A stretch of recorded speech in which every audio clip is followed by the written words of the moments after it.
Hello दोस्तों, कैसे हैं आप सभी लोग। आज के टॉपिक में हम बीज और बीज अंकुरण के बारे में डिस्कशन करने वाले हैं। आज की ये जो क्लास है, जितने भी प्रकार के बीज होते हैं बोले, जैसे कि एक बीजपत्री, द्विबीजपत्री, और बीजों में अंकुरण किस प्रकार का होगा, वह पूरी डिटेल से हम आज इस क्लास में पढ़ने वाले हैं। और आज के टॉपिक आपके सामने है कि आज की क्लास में हम क्या क्या चीज़ें पढ़ने वाले हैं। सबसे पहले पढ़ेंगे कि बीज क्या होता है, बीज की परिभाषा क्या होती है ना। पार्ट्स ऑफ सीड, बीज के जितने भी भाग होते हैं, जैसे बीज का आवरण है, भ्रूण के बारे में पढ़ेंगे, भ्रूणपोष और पेरिस्पर्म के बारे में, सीड का कोट है, एम्ब्रियो, एंडोस्पर्म, है ना, पेरिस्पर्म के बारे में पढ़ेंगे। बीज के जितने भी फायदे होते हैं, है ना, उनके बारे में अध्ययन करेंगे। बीज का अंकुरण बहुत बढ़िया टॉपिक होता है। कौन सा? बीज अंकुरण। बीज अंकुरण की जो प्रोसेस होती है उनके बारे में समझेंगे, अलग अलग जो स्टेप में होती है। बीज अंकुरण के लिए आवश्यक शर्तें क्या होती है, कि कौन कौन सी ऐसी आवश्यक शर्तें होंगी जो बीज अंकुरण के लिए जरूरी होती है, और बीज अंकुरण के लाभ, एडवांटेज ऑफ सीड जर्मिनेशन, है ना। तो सीड जर्मिनेशन के बारे में हम डिटेल से समझने वाले हैं, बीज के बारे में समझेंगे, और बीज के जितने भी भाग होते हैं, सीड कोड, एम्ब्रियो, एंडोस्पर्म और पेरिस्पर्म के बारे में डिटेल से समझने वाले हैं। तो बने रहिएगा वीडियो के लास्ट तक, ताकि पूरी जानकारी आपको बहुत अच्छे से मिल सके, और इसके जितने भी वस्तुनिष्ठ प्रकार के क्वेश्चन एग्जाम में पूछे जाते हैं वो सभी आप अच्छे से कर सकें। तो डिटेल्स अगर आप अच्छे से समझते हैं तो जितने भी क्वेश्चन बनते हैं वो पूरे आप अच्छे से समझ सकते हैं, कर सकते हैं एग्जाम में। चलिए शुरुआत करते हैं क्लास की। सबसे पहले समझते हैं बीज क्या है, व्हाट इज सीड। बीज क्या होते हैं? निषेचित अंडाणु होते हैं, फर्टिलाइज ओव्यूल होते हैं, है ना। निषेचित अंडाणु है। निषेचन के बाद जो बीजांड होता है, बीजांड बीज में परिवर्तित हो जाता है ना। निषेचन के बाद जो फर्टिलाइजेशन के बाद जो ओव्यूल्स होते हैं, कन्वर्टेड इनटू सीड। ओव्यूल्स जो होते हैं वो कन्वर्ट हो जाते हैं किसमें? बीज में परिवर्तित हो जाते हैं। तो हम बोल सकते हैं कि बीज क्या है? एक प्रकार का निषेचित अंडाणु होता है। बीजांड का पूर्णांक एक बीज आवरण बनाता है। बीज पौधों की प्रजनन इकाई होता है, जिसमें एक नए पौधे के विकास के लिए, और या फिर बोल सकते हैं कि नए पौधे के विकास को शुरू करने के लिए जितने भी आवश्यक घटक होते हैं वो सभी बीज में उपस्थित होते हैं। नए पौधे के विकास के लिए जितने भी आवश्यक चीजें होती हैं, कि पौधों का निर्माण करने के लिए कौन कौन सी चीजें की जरूरत पड़ती है, वो सभी चीजें किस में उपस्थित होती हैं? बीज में उपस्थित होती हैं, है ना। तो बीज के द्वारा ही क्या होता है? नए पौधों का विकास हो सकता है। और बीज के बारे में हम बोलेंगे कि ये क्या है? एक प्रकार का निषेचित अंडाणु होता है, जो फर्टिलाइजेशन के बाद किसमें? फर्टिलाइजेशन के बाद ओव्यूल्स कन्वर्ट हो जाते हैं किसमें? सीड में परिवर्तित हो जाते हैं। बीज क्या होते हैं? पौधों के लिए जितने भी प्लांट्स होते हैं उनकी क्या है? प्रजनन की इकाई होते हैं। तो इस प्रकार हम बीज की परिभाषा को बना सकते हैं। चलिए आगे समझते हैं हम बीज के कौन कौन से भाग होते हैं। बीज के भाग, पार्ट्स ऑफ सीड। जितने भी बीज होते हैं, इनके जो भाग होते हैं, इनको 4 प्रकार से डिवाइड किया गया है। हम बोल सकते हैं कि बीज का जो वर्गीकरण है, बीज के जितने भी भाग होते हैं उनका वर्गीकरण 4 प्रकार से किया जा सकता है। जैसे सबसे पहला होता है बीज आवरण, सीड कोड इंग्लिश में बोलते हैं। हम इंग्लिश लैंग्वेज का भी यहाँ पर साथ में उपयोग करते जाएंगे, ताकि आपको समझने में कोई दिक्कत ना हो। सीड कोड है, बीज आवरण है, जिसको क्या बोलते हैं? सीड कोड है। फिर होता है एम्ब्रियो। एम्ब्रियो को हम इंग्लिश में हिंदी में बोलते हैं क्या? भ्रूण। फिर आता है भ्रूणपोष, है ना, एंडोस्पर्म बोला जाता है। इसके बाद आता है क्या? पेरिस्पर्म। इसको हिंदी में और इंग्लिश में पेरिस्पर्म ही कहते हैं। तो 4 प्रकार से भाग होते हैं बीज के बोले। सबसे पहले होता है क्या? बीज आवरण, भ्रूण, भ्रूणपोष और पेरिस्पर्म। तो 4 मुख्य भाग से बीज क्या होता है? बना होता है। अब इनके बारे में हम समझते हैं। बीज का जो आवरण होता है, बीज की क्या करता है? रक्षा करता है, और उसे नई जगहों में फैलने के लिए मदद करता है। The seed coat protect the seed and help it spread to new place. नई जगहों में फैलने के लिए क्या करता है? मदद करता है, और बीज की रक्षा करता है क्या? बीज का जो आवरण है ना, बाहर वाला जो परत होती है, उसे हम क्या कहते हैं? बीज का आवरण कहते हैं। क्लियर है? चलिए आगे समझते हैं। दूसरा नंबर का पॉइंट है, जिसे हम क्या कहते हैं? इंग्लिश में एम्ब्रियो कहते हैं। भ्रूण क्या होता है? भ्रूण में महत्वपूर्ण ऊतक होते हैं। महत्वपूर्ण क्या होते हैं? टिश्यू होते हैं, बोले इंपॉर्टेंट टिश्यू होते हैं, जो जड़ों, तनों और पत्तियों में विकसित होते हैं। भ्रूण किसमें विकसित हो जाता है, ध्यान रखिएगा, भ्रूण किसमें ग्रो करता है, रूट्स में, स्टेम में और लीव्स में। जो एम्ब्रियो होता है वो क्या होता है उसमें बोले इंपॉर्टेंट टिश्यू होते हैं, और ये ग्रो किसमें करता है, रूट्स में, स्टेम में और किसमें, लीव्स में, तनों में, पत्तियों में विकसित होता है। कौन, भ्रूण ही होता है। नेक्स्ट है हमारे पास क्या, भ्रूणपोष, है ना, एंडोस्पर्म बोलते हैं। भ्रूणपोष क्या काम करता है, तो विकासशील पौधों के लिए जितने भी पोषक के स्रोत होते हैं उसके रूप में कार्य करता है क्या, भ्रूणपोष। हम ऐसा भी बोल सकते हैं कि भ्रूणपोष के पास क्या होता है, पोषण के स्रोत होते हैं, है ना। जितने भी सोर्स ऑफ न्यूट्रिशन होते हैं, न्यूट्रिशन के जितने भी सोर्स होते हैं वो किसके पास होते हैं, भ्रूणपोष के पास में होते हैं, बोले ठीक है। नेक्स्ट है हमारे पास जो लास्ट वाला स्टेप होता है जिसको क्या बोलते हैं हम, पेरिस्पर्म बोलते हैं। यह मौजूद होता है बीज के विकास के लिए। बीज के विकास के लिए जितने भी अतिरिक्त पोषक तत्वों को ये क्या करता है, संग्रहित करता है, स्टोर करता है। बीज के लिए जितने भी पोषक तत्वों की आवश्यकता होती है उसको संग्रहित करने का काम कौन करता है, पेरिस्पर्म करता है। बीज के लिए जितने भी आवश्यक पोषक तत्व हैं जो उसके विकास के लिए जरूरी होते हैं, उनके पोषक तत्वों का संग्रहण कौन करता है, उसका नाम है भैया पेरिस्पर्म, है ना। तो चार जो भाग होते हैं, चारों के अलग अलग काम होते हैं बीज के। बीज का सबसे पहला भाग जिसको हम क्या बोलते हैं, बीज का सबसे पहले भाग सीड कोट, बीज का आवरण कहते हैं। ये बीज की रक्षा करता है और नई जगहों में फैलने में मदद करता है। भ्रूण क्या करता है, इससे महत्वपूर्ण टिश्यू होते हैं, ये जड़, तना और पत्तियों का निर्माण करता है। भ्रूणपोष क्या करता है, पोषण के लिए जो सोर्स होते हैं ये भ्रूणपोष के पास में होते हैं। पेरिस्पर्म क्या करता है, जितने भी अतिरिक्त पोषक तत्वों को ये क्या करता है, संग्रहित करता है, स्टोर करके रखता है ना। तो चारों जो बीज के भाग हैं, चारों के क्या होते हैं, अलग अलग कार्य होते हैं। आगे समझते हैं, ये सभी भाग मिलकर पौधों के लिए, पौधों की प्रजनन की इकाई बनाते हैं जिससे उसका अस्तित्व और प्रसार सुनिश्चित होता है। ये जो चारों भाग होते हैं ये क्या काम करते हैं, पौधों की रिप्रोडक्शन के लिए, रिप्रोडक्शन की एक यूनिट बनाते हैं, बोले जो पौधों का क्या करता है, वृद्धि करता है और उसका विकास करता है, उसका अस्तित्व बनाए रखता है।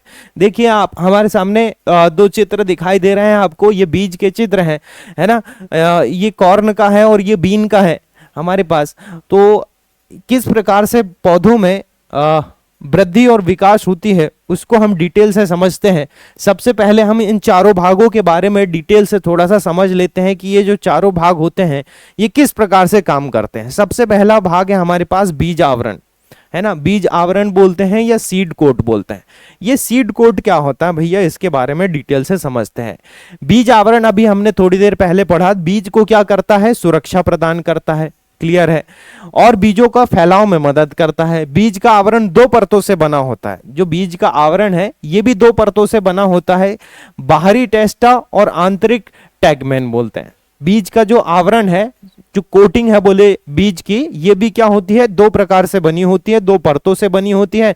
एक होता है जिसको बोलते हैं हम बाहरी टेस्टा और दूसरी होती है आंतरिक टैगमेन बोलते हैं, ठीक है। जो टेस्टा होती है, टेस्टा क्या होता है, सख्त होता है, हार्ड होता है, बोले थोड़ा सा टफ होता है, और ये क्या करता है, सुरक्षात्मक आवरण प्रदान करता है, प्रोटेक्टिव होता है, बोले कौन, टेस्टा, क्योंकि ये बाहरी आवरण होता है।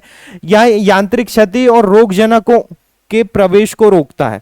जितने भी बाहर से अगर ठोकरें वगैरह लगती होंगे तो उसको रोकने का काम कौन करता है, जो कठोर वाला भाग होता है जिसको हम क्या बोलते हैं, बाहरी टेस्टा कहते हैं, वही काम करता है, ठीक है। तो टेस्टा का क्या काम होगा, टेस्टा क्या है तो बोलेंगे बीज आवरण का ये भाग है। बीज आवरण के दो भाग होते हैं, एक होता है टेस्टा और दूसरा होता है क्या, टैगमेन। तो जो टेस्टा होता है ये बीज का बाहरी भाग होता है, थोड़ा सा हार्ड होता है, और जो बाहर से जितनी भी चीजें इसके अंदर आ रही है, या यांत्रिक जो क्षति पहुंचाने का काम करती है उसको रोकने का काम करता है। हम बोल सकते हैं कि टेस्टा क्या करता है, सुरक्षात्मक आवरण प्रदान करता है बीज को, क्लियर है। चलिए आगे समझते हैं हम, टैगमेन क्या काम करता है। टैगमेन पतला होता है और नाजुक होता है, और यह भ्रूण को सुरक्षा कवच प्रदान करता है। जो भ्रूण होता है एम्ब्रियो, उसको सुरक्षा प्रदान करने का काम कौन करता है? टैगमेन करता है। देखिए एग्जाम में क्वेश्चन पूछे जाते हैं ना, टेस्टा क्या काम करता है? बोले बीज को सुरक्षा प्रदान करता है। टैगमेन क्या करता है? तो बोलेंगे हम भ्रूण को सुरक्षा प्रदान करता है। किसको? भ्रूण को, एम्ब्रियो को प्रोटेक्ट करने का काम करता है कौन? टैगमेन। चलिए आगे समझते हैं हम दूसरा नंबर भ्रूण के बारे में, जिसको हम क्या कहते हैं? भ्रूण को कहते हैं एम्ब्रियो, है ना। भ्रूण क्या होता है? भ्रूण में महत्वपूर्ण ऊतक होते हैं, इंपॉर्टेंट टिश्यू जो होते हैं वो किस में उपस्थित होते हैं? वो एम्ब्रियो में होते हैं, भ्रूण में होते हैं। जो नए पौधे जितने भी बनते हैं उनकी जड़, तना और पत्तियों को जन्म देता है या उनको बनाने का काम करता है कौन? भ्रूण, एम्ब्रियो। भ्रूण में एपिकोटाइल, हाइपोकोटाइल, प्लम्यूल, रेडिकल और बीज पत्र होते हैं। ध्यान दीजिएगा कौन कौन सी चीजें हो रही है, इनको आपको याद रखना है ना। चलिए आगे समझते हम। जो प्लम्यूल भ्रूणी अंकुर है और मूलांकुर भ्रूणी अंकुर, ये जड़ होता है ना। एपिकोटाइल पत्तियों और तने रहित जमीन के ऊपर प्ररोह प्रणाली को जन्म देता है। कौन कौन सी चीजें देती हैं? एपिकोटिल पत्तियां और तने सहित जमीन के ऊपर जो होते हैं प्ररोह प्रणाली को ये क्या देते हैं? जन्म देते हैं, है ना। एपिकोटाइल और रेडिकल को जोड़ता है। एपिकोटिल जो है एपिकोटाइल और रेडिकल को आपस में जोड़ देता है। द्विबीजपत्री बीजों में 2 बीज पत्र होते हैं। मोनोकोट बीजों में भ्रूणी अक्ष के पार्श्व भाग की ओर केवल एक बीज पत्र मौजूद होता है, जिसे मोनोकोट के घास परिवार में स्कूटेलम के नाम से जाना जाता है। तो ये भ्रूण के बारे में थोड़ी सी डिटेल है जो कि आपको पता रहनी चाहिए। भ्रूण का काम आपसे एग्जाम में पूछा जा सकता है। भ्रूण के अंदर क्या होते हैं? बोले भ्रूण के अंदर इंपॉर्टेंट टिश्यू होते हैं जो नए पौधों के लिए जड़, तना और पत्तियों को जन्म देते हैं। इसके अंदर भी अलग अलग भाग होते हैं जो अलग अलग तरीके से काम करते हैं। चलिए आगे हम समझते हैं क्या एंडोस्पर्म के बारे में, कि एंडोस्पर्म क्या होता है ना। भ्रूणपोष बोलते हैं इसको। भ्रूणपोष क्या है? एक पोषक भंडार के रूप में काम करता है। भ्रूणपोष क्या काम करता है? एक प्रकार के पोषक भंडार के रूप में काम करता है और विकासशील भ्रूण को पोषण प्रदान करता है। जो भी भ्रूण हमारे पास बन रहा है, डेवलप्ड जो एम्ब्रियो होता है, उसको क्या करता है? पोषण प्रदान करता है, न्यूट्रिशन प्रदान करता है ना। किसको? जो भ्रूण बन रहा है उसको प्रदान करता है। ये जो भ्रूणपोष होता है ये कार्बोहाइड्रेट, प्रोटीन, लिपिड से भरपूर होता है। किससे मिलकर बना होता है? जो एंडोस्पर्म भ्रूणपोष कार्बोहाइड्रेट, प्रोटीन और लिपिड से भरपूर होता है। यह त्रिगुणित होता है, 3 गुणा में होता है। मोनोकोट के बीज अंकुरण के बाद भी भ्रूणपोष बरकरार रहता है ना। अंकुरण के बाद भी क्या होता है? भ्रूणपोष बना रहता है। इसके अलावा प्रोटीन से बनी एलेरोन परत मोनोकोट में भ्रूणपोष को ढकती है। कौन सी ढकती है? कौन सी परत? मोनोकोट में भ्रूणपोष को ढकती है। कौन सी परत ढकती है? एलेरोन परत ढकती है। चावल के मामले में भ्रूणपोष मुख्य रूप से स्टार्च होता है। चावल में भ्रूणपोष किसका बना होता है? बोले स्टार्च का बना होता है। इसे एल्यूरोन परत में एमाइलेज नामक एक एंजाइम होता है जो स्टार्च को पचाता है, डाइजेस्ट करता है। जबकि अधिकांश द्विबीजपत्री बीजों में अंकुरण के दौरान भ्रूणपोष पूरी तरह से नष्ट हो जाता है। द्विबीजपत्री बीजों में क्या होता है? अंकुरण के दौरान भ्रूणपोष जो होता है वो नष्ट हो जाता है। जबकि एक बीजपत्री में क्या होता है? बोले भ्रूणपोष जो होता है ये बना रहता है। ये नोट करने वाली बात है भैया, जो एग्जाम में पूछी जा सकती है आपको। मोनोकोट में एक बीजपत्री में अंकुरण के बाद भी भ्रूणपोष जैसे कि वैसे ही बना रहता है। जबकि द्विबीजपत्री में क्या होता है? ये नष्ट हो जाता है। बीजपत्री पोषक तत्वों के भंडारण और विकासशील भ्रूण को पोषण प्रदान करने के लिए कौन जिम्मेदार होता है? भ्रूणपोष जिम्मेदार होता है। जितने भी भ्रूण का अगर विकास करना है, एम्ब्रियो का अगर विकास हो रहा है, तो उसको पोषक तत्व कौन प्रदान करता है? तो उसको पोषक तत्व एंडोस्पर्म प्रदान करता है ना, भ्रूणपोष प्रदान करता है। लास्ट वाला हमारे पास ऑप्शन है जो चौथा भाग होता है किसका? बीज का, तो इसको बोलेंगे हम पेरिस्पर्म। पेरिस्पर्म क्या काम करता है इसको समझते हैं। यह स्थायी बीजांडकाय और बीजांडकाय को पेरिस्पर्म के नाम से जानते हैं। स्थायी जो बीजांडकाय होता है ना, उसको हम क्या बोलते हैं, न्यूक्लियस को, स्थायी जो न्यूक्लियस होता है उसको हम क्या बोलते हैं, पेरिस्पर्म कहते हैं। यह सभी बीजों में उपस्थित नहीं होता है, सभी बीजों में पेरिस्पर्म नहीं होता है है ना, ध्यान से समझना, जितने भी बीज हैं तो सभी बीजों में जो पेरिस्पर्म है ये उपस्थित नहीं होता है। न्यूक्लियस का उपयोग सामान्यतः भ्रूणकोश के विकास में हो जाता है, यदि रह गया हो तो पेरिस्पर्म के नाम से जाना जाता है। किस किस में भैया, बीजों में पेरिस्पर्म जो मौजूद होता है, तो इसको नोट कर सकते हैं आप, चुकंदर में, काली मिर्च में आदि के बीजों में पेरिस्पर्म जो होता है वो उपस्थित रहता है। हर किसी में पेरिस्पर्म उपस्थित नहीं रहता है, किसी किसी बीजों में पेरिस्पर्म जो होता है ये पाया जाता है। तो ये थे बीज के हमारे पास 4 भाग। अब हम पढ़ते हैं बीजों में अंकुरण किस प्रकार से होता है ना। अच्छा, आगे समझ लेते हैं कि बीज के जो होते हैं वो फायदे कौन कौन से होते हैं, कि जितने भी प्रकार के बीज हैं उनके कौन कौन से फायदे होते हैं, है ना। बीज के फायदे, बीज में एक कठोर बीज आवरण होता है जो भ्रूण की क्या करता है, रक्षा करता है। बीज का सबसे ऊपर का जो भाग होता है बोले क्या करता है, ये कठोर आवरण होता है जो भ्रूण की क्या करता है, रक्षा करता है। ठीक है, फैलाव के लिए बीज को बेहतर बनाता है, अनुकूल बनाता है, ताकि बीज जो है वो बड़ी आसानी से फैल सके। एक तो कठोर आवरण रक्षा प्रदान करता है और उसके फैलाव को भी क्या करता है, ये अनुकूल बनाता है। ठीक, अगला जो पॉइंट है उसको समझते हैं। पौधों के सभी चरणों में, जैसे कि परागण हो गया, भ्रूण विकास हो गया आदि में, केवल बीज का अंकुरण पूरी तरह से पानी पर निर्भर करता है। इस प्रकार बीज पौधों के लिए पानी की खोज में रहता है। जितने भी बीज होते हैं बोले अंकुरण के लिए इनको किसकी जरूरत होती है, जल की जरूरत होती है। इसलिए बीज क्या ढूंढते रहता है, हमेशा पानी की खोज में रहता है बोले, ताकि जो परागण है, भ्रूण विकास है आदि जो है वो बड़ी आसानी से हो सके। बीज लैंगिक प्रजनन का एक उत्पाद होता है ना, और इस प्रकार विविधता पैदा करने में भी मदद करता है। जो सेक्सुअल रिप्रोडक्शन होता है बोले, उसके लिए ये क्या करता है, एक मेन प्रोडक्ट के जैसे काम करता है। और अनेक प्रकार की जो वेरिएशन होते हैं, प्रोडक्शन के वेरिएशन जो होती है उसमें भी क्या करता है, मदद करता है, विविधता को क्या करता है, बनाता है ना। आगे लिखें, सुषुप्तता और निर्जलीकरण के कारण बीजों का परिवहन किया जा सकता है, क्योंकि बीज जो होते हैं ये सूखे होते हैं और इनमें जल बहुत ही कम होता है, इसलिए इनका क्या ट्रांसपोर्टेशन आसानी से किया जा सकता है। साथ ही किसान जो है वो अगले सीजन के लिए बीज का भी भंडारण कर सकते हैं, क्योंकि ये जितने भी बीज होते हैं ये सभी क्या होते हैं, सूखे होते हैं और आसानी से इन्हें क्या कर सकते हैं, हम ट्रांसपोर्ट कर सकते हैं। नेक्स्ट टॉपिक है हमारा बीज अंकुरण। बीज अंकुरण के बारे में बहुत सारे क्वेश्चन एग्जाम में पूछे जाते हैं, तो चलिए इसको अच्छे से हम समझते हैं। सीड जर्मिनेशन इसको इंग्लिश में बोलते हैं। तो बीज अंकुरण क्या होता है, वह प्रक्रिया जिसके द्वारा एक बीज उगना और एक नए पौधों के रूप में विकसित होना शुरू होता है, तब उसे हम क्या कहते हैं, तब उसे हम बीज अंकुरण कहते हैं। सीड जर्मिनेशन, जब भी कोई बीज नए पौधों के लिए, नए पौधों को बनाने के लिए उपस्थित होता है, नए पौधों के विकास के लिए शुरुआत करता है बोले, प्रोसेसिंग करता है, तो उसे क्या बोलते हैं, हम बीज का अंकुरण कहते हैं। बीजों के अंकुरण के दौरान क्या क्या चीजें होती है, जब भी कोई बीज अंकुरित होता है तो बोले अंतः शोषण होता है, भ्रूण का विकास होता है, रेडिकल उद्भव होता है, बहुत सारी प्रक्रियाएं और भी कई प्रक्रियाएं होती है ना। तो हम बोलेंगे कि बीज अंकुरण क्या है, एक प्रकार की प्रोसेस है जो बीज को किस में कन्वर्ट करने के लिए, पौधों में कन्वर्ट करने के लिए शुरू होती है। तो उसे हम क्या कहते हैं, उसको हम क्या कहते हैं, सीड जर्मिनेशन कहते हैं। चलिए बीज अंकुरण की और थोड़े से बारे में जानते हैं कि बीज अंकुरण वह प्रक्रिया है जिसके द्वारा एक बीज से एक पौधा उगता है। बीज से जब पौधा उगता है तो उसे ही हम क्या कहते हैं, बीज का अंकुरण कहते हैं।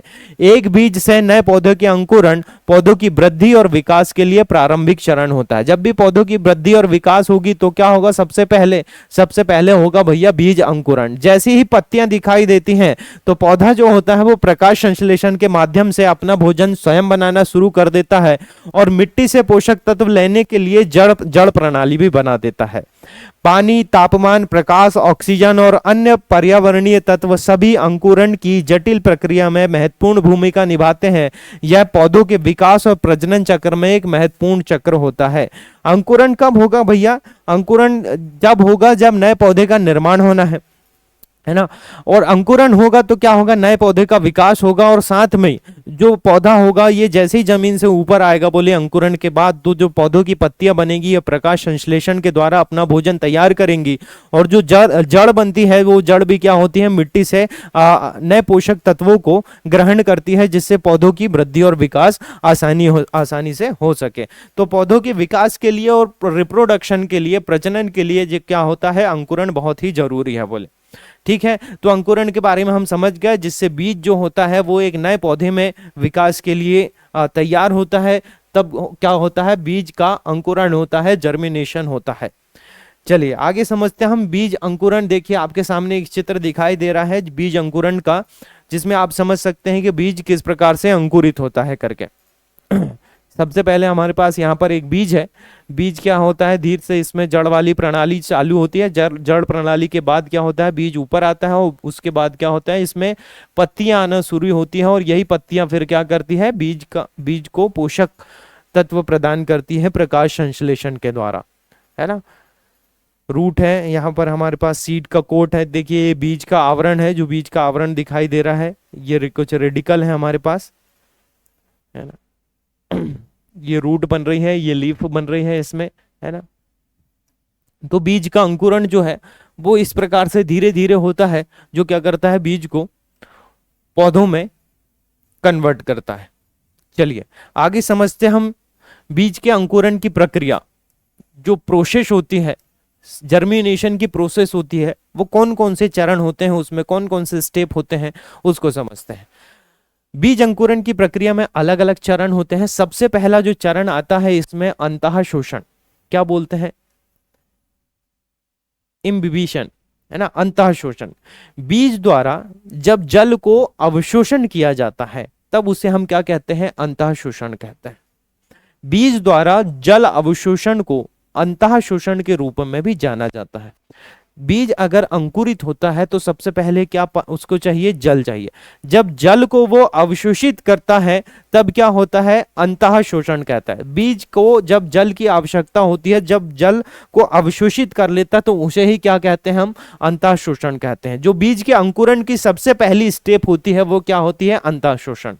जिसके परिणाम स्वरूप क्या होता है, जब जल बीज के अंदर आ जाएगा तो बीज क्या हो जाएगा, सबसे पहले तो फूल जाएगा, और अंकुरण के लिए जितने भी एंजाइम जो होते हैं बीज के अंदर वो क्या होते हैं, सक्रिय हो जाते हैं। तो बीज के अंकुरण की सबसे पहली प्रोसेस होती है अंतः शोषण, जिसमें वो जल का अवशोषण करता है, बीज फूल जाता है, और फूलने के बाद उसके जो आवश्यक एंजाइम होते हैं वो क्या होते हैं, सक्रिय हो जाते हैं, एक्टिवेट हो जाते हैं। ठीक है, दूसरी चीज पढ़ते हैं हम, एंजाइमेटिक और श्वसन गतिविधियां। बीज में एंजाइम पानी के कारण सक्रिय हो जाते हैं, जिसमें वहां संग्रहित भोजन के टूटने और श्वसन गतिविधि के लिए क्या मिलती है, अनुमति में। जब बीज में बोले क्या होता है, पानी आ जाता है तो उसके अंदर के जो संग्रहित भोजन पदार्थ होते हैं, जो उसमें न्यूट्रिएंट्स होते हैं, वो टूटने के कारण उसमें क्या होते हैं, श्वसन के लिए गतिविधि की अनुमति मिल जाती है। श्वसन वह प्रक्रिया है जो पौधों को पनपने के लिए, आवश्यक ऊर्जा बनाने के लिए और संग्रहित भोजन का उपयोग करने के लिए जरूरी होती है। श्वसन के द्वारा क्या होता है, बोले पौधों की वृद्धि होगी, है ना। पौधे पनपने के लिए आवश्यक जो ऊर्जा बनेगी वो किसके कारण बनेगी, श्वसन के कारण बनेगी, और इसमें जो संग्रहित भोजन का उपयोग होगा वो भी श्वसन के कारण होगा। भोजन का पाचन और स्थानांतरण, क्या भोजन का पाचन होगा और स्थानांतरण होगा, फूड डाइजेशन एंड स्थानांतरण, ट्रांसपोर्टेशन होगा। भोजन को पौधे के बढ़ते हिस्सों के रूप में पहुंचाया जाता है, जहां भंडारण में एंजाइमों द्वारा टूटने के बाद इसे पोषण और ऊर्जा के स्रोत में उपयोग किया जा सके। भोजन को पौधों के जितने भी बढ़ने वाले हिस्से होते पौधे जब भी वृद्धि करते हैं, विकास करते हैं, तो उसके जो बढ़ने वाले हिस्सों में भोजन पहुंचाया जाता है, वो जिसका क्या करता है, भंडारण एंजाइमों के द्वारा टूटने के बाद इसमें पोषण और ऊर्जा के नए नए स्रोत के रूप में उपयोग कर सकता है, बोले, है ना। तो इसको ही क्या बोलते हैं हम, भोजन का पाचन बोलते हैं, और क्या बोलते हैं, स्थानांतरण बोलते हैं। आत्मसातीकरण, पौधे नई कोशिकाओं को बनाने के लिए पोषक तत्वों का उपयोग करते हैं। पौधे क्या होते हैं, नई कोशिकाओं को बनाने के लिए पोषक तत्वों का उपयोग करता है, जो तना, पत्तियां और जड़ें बनाती है। क्या क्या बनाती हैं? तना, नई कोशिकाएं बनेंगी तो सीधी सी बात है नए भाग बनेंगे, तो जैसे कि तना बनता है, स्टेम बनती है, लीव्स बनती हैं और जड़ें बनती है। आत्मशादीकरण इस शब्द की प्रक्रिया को संदर्भित करता है। आत्मशादीकरण मतलब जो पोषक तत्व है उनका उपयोग करके नई नई सेल्स को बनाना, नए नए भाग को बनाना, वही क्या कहलाता है? आत्मशादीकरण कहलाता है ना। चलिए आगे समझते हैं हम डेवलपमेंट, विकास के बारे में, या ग्रोथ जिसको बोलते हैं हम। पर्याप्त ऊर्जा जमा होने के बाद बीज बढ़ना शुरू हो जाता है। प्ररो या भ्रूणी तना सतत की ओर ऊपर की ओर विकसित होना शुरू हो जाते हैं, जबकि रेडिकल जो भ्रूणी जड़ है मिट्टी में नीचे की ओर बढ़ने लगती है। बीज इसी प्रकार तब तक बढ़ता रहेगा जब तक कि वह पूर्ण विकसित पौधा ना बन जाए। जैसे कि हमने अभी चित्र में देखा यहाँ पर कि क्या होता है कि बीज ऊपर रूट वाली सिरे में नीचे की बढ़ता है और ऊपर भी क्या होता है, पत्तियों के रूप में बढ़ते जाता है। तो हमने देखा कि विकास में क्या होगा, जो रेडिकल होगा, जो भ्रूणी जड़ होगी वो मिट्टी में नीचे की ओर जाएगी, और जो प्ररोह होगा या तना होगा वो ऊपर की ओर विकसित होते रहेगा। कब तक विकसित होते रहेगा बीज में? जब तक कि वह पौधा ना बन जाए, जब तक कि वह पौधा ना बन जाए, है ना। चलिए, बीज जब अंकुरित होता है तो कौन कौन सी परिस्थितियां होती है? बीज अंकुरण के लिए आवश्यक शर्तें, या इसको बोल सकते हैं हम बीज अंकुरण के लिए कौन कौन सी परिस्थितियां होंगी ताकि बीज अंकुरित हो सके। तो सबसे पहली चीज तो है पानी, है ना, क्योंकि अंतः शोषण होगा तभी बीज अंकुरण शुरू होगा। बीज का जो आवरण है वो हालांकि कठोर होता है, इसको नरम बनाने के लिए पानी की जरूरत होती है। तो हम बोलेंगे कि पानी जो है बीज के आवरण को नरम करने के लिए, भ्रूण को बढ़ने के लिए, विकसित होने में सक्षम करता है। पानी आवश्यकता होती है बीज के अंकुरण के लिए, आवश्यकता है तो सबसे पहले किसकी जरूरत होती है? जल की जरूरत होती है, पानी की। अंकुरण होने से पहले अधिकांश बीजों को एक निश्चित स्तर के जल अवशोषण की आवश्यकता। अंकुरण अगर करना है किसी भी बीज का तो सबसे पहले किसकी जरूरत होगी भैया? पानी की जरूरत होगी। तो सबसे पहली परिस्थिति है पानी, है ना। दूसरी चीज है क्या? तापमान, टेम्परेचर। विभिन्न बीजों को अंकुरण के लिए आदर्श तापमान अलग अलग होता है। अलग अलग बीज जो होते हैं बोले अलग अलग तापमान पर अंकुरित होते हैं। जरूरी नहीं कि सभी बीज एक जैसे तापमान पर अंकुरित हो जाएं, है ना। चलिए, जबकि कुछ बीज अंकुरण के लिए गर्म तापमान पसंद करते हैं, वहीं कुछ ठंडे तापमान की जरूरत होती है। तो विभिन्न पौधों में अलग अलग आदर्श अंकुरण तापमान होते हैं, इसलिए किसी विशेष आवश्यकता की जांच करना महत्वपूर्ण है। अलग अलग बीज जो होते हैं ये अलग अलग तापमान पर क्या होते हैं? अंकुरित होते हैं, जर्मिनेट होते हैं। इसलिए सभी बीजों का तापमान होता है अंकुरण के लिए जो होता है वो अलग अलग हो सकता है। ऑक्सीजन, अंकुरण के लिए होने वाली जो श्वसन प्रक्रिया होती है इसमें ऑक्सीजन की इंपॉर्टेंस बहुत ज्यादा होती है। बोले ऑक्सीजन जो क्या काम करने के लिए ऑक्सीजन की आवश्यकता होती है? श्वसन के लिए। बीज ऑक्सीजन के बिना बढ़ने और पनपने के लिए अपने संग्रहित खाद्य भंडार का उपयोग करने में सक्षम नहीं होगा। अगर ऑक्सीजन नहीं होगी तो बीज के अंदर जो पोषक तत्व हैं, बोले जो संग्रहित पोषक तत्व है, जो बीज को क्या करते हैं? वृद्धि और विकास के लिए जरूरी होते हैं। तो जब तक ऑक्सीजन नहीं होगी तो श्वसन नहीं होगा, और जो भंडारित पोषक तत्व है बीज के अंदर वो भी क्या ग्रोथ करने में उपयोग नहीं होंगे, बोले, है ना। दूसरी चीज है प्रकाश। कुछ बीजों को अंकुरित होने के लिए प्रकाश की आवश्यकता होती है, जबकि कुछ बीज ऐसे होते हैं जिनको प्रकाश की आवश्यकता नहीं होती है। प्रकाश जो होता है अंकुरण की दर को भी प्रभावित कर सकता है। कुछ बीज प्रकाश की उपस्थिति में अधिक तेजी से अंकुरित होते हैं, और कुछ बीज जो होते हैं जिनको प्रकाश की आवश्यकता नहीं होती है ना। मिट्टी, नेक्स्ट पॉइंट है हमारे पास मिट्टी। अंकुरण के लिए मिट्टी की प्रत्यक्ष आवश्यकता नहीं है। जरूरी नहीं कि भैया मिट्टी में ही अंकुरण हो, है ना। डायरेक्ट जो होते हैं वो दूसरे प्रकार से भी क्या होते हैं? बीज अंकुरित हो। लेकिन अंकुर फूटने के बाद, जब अंकुरण होने लगा, अंकुर फूटने के बाद उसके लिए महत्वपूर्ण जो चीज हो जाती है वो क्या होती है? मिट्टी। क्योंकि मिट्टी के द्वारा ही क्या होगा? वो अपनी जड़ों को नीचे तक पहुंचाएगा। अंकुरों के स्वस्थ विकास के लिए मिट्टी अच्छी जल निकासी वाली होनी चाहिए, और उसमें पर्याप्त मात्रा में पानी होना चाहिए, ऑक्सीजन होने चाहिए, और पोषक तत्व उपस्थित होने चाहिए। मिट्टी में अगर पानी है, ऑक्सीजन है और पोषक तत्व है तो बीज जो है वो बड़ी आसानी से पौधों में क्या हो जाएगा? कन्वर्ट हो जाएगा। नेक्स्ट पॉइंट है हमारे पास पीएच वैल्यू। मिट्टी का पीएच स्तर बीज के अंकुरण को प्रभावित कर सकता है। कुछ बीज अम्लीय मिट्टी में सबसे अच्छा अंकुरित होते हैं, जबकि अन्य बीज जो है वो क्षारीय मिट्टी को भी पसंद करते हैं। तो पीएच जो है ये भी प्रभावित करती है किसको, बीज के अंकुरण को। कुछ बीज अम्लीय माध्यम में अंकुरित होते हैं, कुछ क्षारीय माध्यम में अंकुरित होते हैं, है ना। मान लो कि अगर कोई अम्लीय माध्यम में अंकुरित होने वाला बीज है और उसको क्षारीय मिट्टी में अगर हम रख देते हैं तो अंकुरण की जो दर है बहुत ही कम हो जाएगी, प्रोसेस बहुत ही स्लो हो जाएगी। तो हमने देखा अभी कि कौन कौन सी चीजें होती हैं। सबसे पहला तो अंकुरण के लिए कौन कौन सी चीजों की जरूरत होगी, सबसे पहला होगा जल, पानी, है ना। सबसे पहले किसकी जरूरत होती है अंकुरण के लिए, जल की। दूसरा होता है तापमान, है ना। पहला जल होता है, दूसरा तापमान, तीसरा होता है ऑक्सीजन, फिर होता है प्रकाश, फिर मिट्टी होता है और मिट्टी का पीएच मान, है ना। तो ये जो आवश्यक परिस्थितियां हैं कि इन परिस्थितियों में या इनके द्वारा जो होता है वो अंकुरण प्रभावित होता है। क्लियर है आपको। चलिए, बीज अंकुरित जब होते हैं तो इसके क्या क्या लाभ होते हैं वो आगे समझते हैं हम। बीज अंकुरण के लाभ, एडवांटेज ऑफ सीड जर्मिनेशन। सबसे पहला तो अगर बीज का अंकुरण होगा तो प्रजनन, पौधों का प्रजनन बीज के अंकुरण से शुरू होता है। पौधे अगर रिप्रोडक्शन करते हैं, रिप्रोडक्शन किसके द्वारा करते हैं तो बोले अंकुरण के द्वारा ही शुरू होता है, जो नए व्यक्तियों के, जो नए पौधों के विकास के लिए और प्रजातियों के लिए क्या होता है, आवश्यक होता है ना। दूसरा है संसाधनों का कुशल उपयोग। पौधे बीजों में पोषक तत्व और ऊर्जा संग्रहित करते हैं।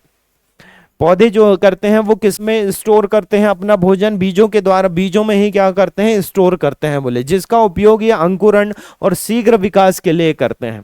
ठीक है। अनुकूल क्षमता, अपनी अनुकूलन क्षमता के कारण बीज विभिन्न प्रकार के वातावरण में विकसित होते हैं। अलग अलग प्रकार के वातावरण में जो है वो बीज विकसित होते हैं और लंबी दूरी तय कर सकते हैं और बड़ा पौधा का निर्माण कर सकते हैं। ये भूमि के अंदर भी हो सकते हैं और बाहर भी हो सकते हैं। दीर्घकालिक भंडारण, लंबे समय तक बीजों को संग्रहित करने की क्षमता से आनुवांशिक विविधता और भविष्य के पौधों के विकास का दीर्घकालिक संचरण संभव हो जाता है। क्या होता है कि जितने भी बोले बीज होते हैं इनको हम लंबे समय तक क्या कर सकते हैं, स्टोर कर सकते हैं। और अगर बीज को अंकुरित किया जाए या बीज को अंकुरण की अगर इसमें क्षमता आती है तो अनुकूलन की भी क्षमता आती है। संसाधनों का क्या होता है, कुशल उपयोग होता है। जो बीज के अंदर पोषक तत्व है या जो ऊर्जा संग्रहित होती है बोले, उसका भी क्या करते हैं, बीज अंकुरण के कारण पूरी तरह से यूज कर सकते हैं। तो चलिए, हमने पूरी क्लास को बहुत अच्छे से पढ़ा और इसमें जितने भी वस्तुनिष्ठ प्रकार के क्वेश्चन हैं वो आप बड़ी आसानी से कर सकते हैं बीज अंकुरण के, क्योंकि पूरी डिटेल वाली क्लास हमने आज अच्छे से समझ ली है। कि देखिए, सबसे शुरू में हमने क्या पढ़ा कि बीज क्या होता है, बीज की परिभाषा पढ़े, बीज के कौन कौन से भाग हैं ये एग्जाम में जो पूछे जाते हैं, बीज आवरण, भ्रूणपोष और पेरिस्पर्म, इनके क्या क्या काम होते हैं, इनको आप बहुत अच्छे तरीके से पढ़िएगा। इसके अलावा जो होता है बीज, इन सभी के काम है। और बीज अंकुरण की प्रोसेस में कौन कौन सी स्टेप होती है ना। ये जो अंतः शोषण है ना, श्वसन है और भोजन का पाचन है, आत्मसातीकरण है, विकास कैसे होता है। तो बीज अंकुरण के लिए जो आवश्यक परिस्थितियां होती हैं, तो ये जो है ये सभी इनसे ही क्या बनते हैं, वस्तुनिष्ठ प्रश्न पूछे जाएंगे। तो आप डिटेल को अच्छे से समझिए ताकि जितने भी वस्तुनिष्ठ प्रश्न हैं आप अच्छे से कर सकें।